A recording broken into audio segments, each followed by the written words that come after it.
On September 25, 2020, the College of New Jersey and the Center for Leadership and Development held its annual Fall Opportunities and Career Fair, which helps students explore different jobs, internships, and career opportunities.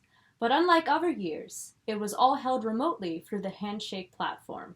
In addition to navigating new technology and virtual career fairs, GC&J students are also recognizing how traditional forms of etiquette in the workplace can still translate on screen.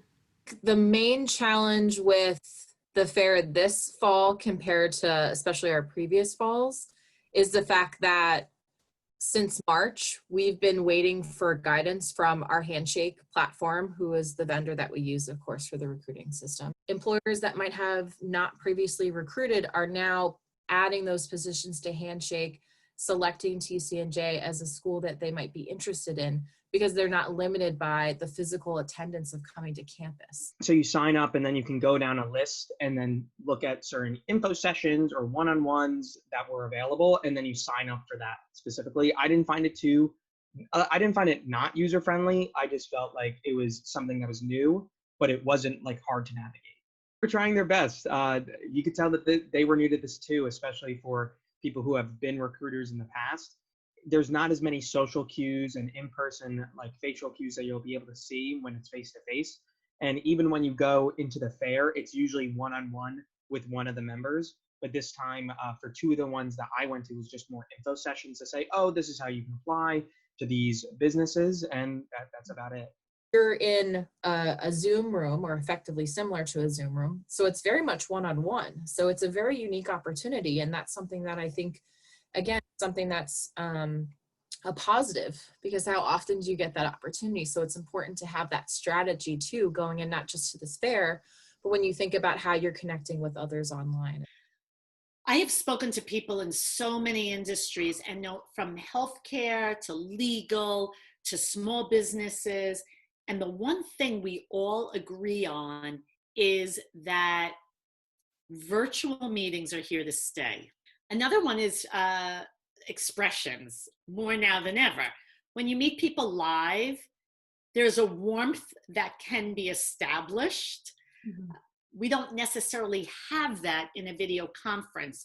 So you definitely do want to be sure to smile when you're comfortable and when you're delivering a message that warrants a smile. Being in person is much easier for some people, including me, where it's like, oh, I can talk more, I feel more comfortable in person. But other people, they've had experiences where it's easier to communicate online because there's not as much face-to-face, and it's more just through email, or it's just through Zoom, whatever it may be. And again, it is not students alone on the learning curve. There are definitely professors out there.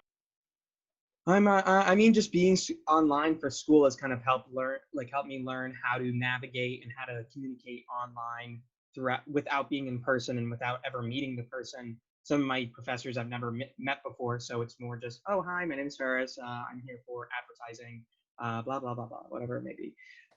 The landscape has changed.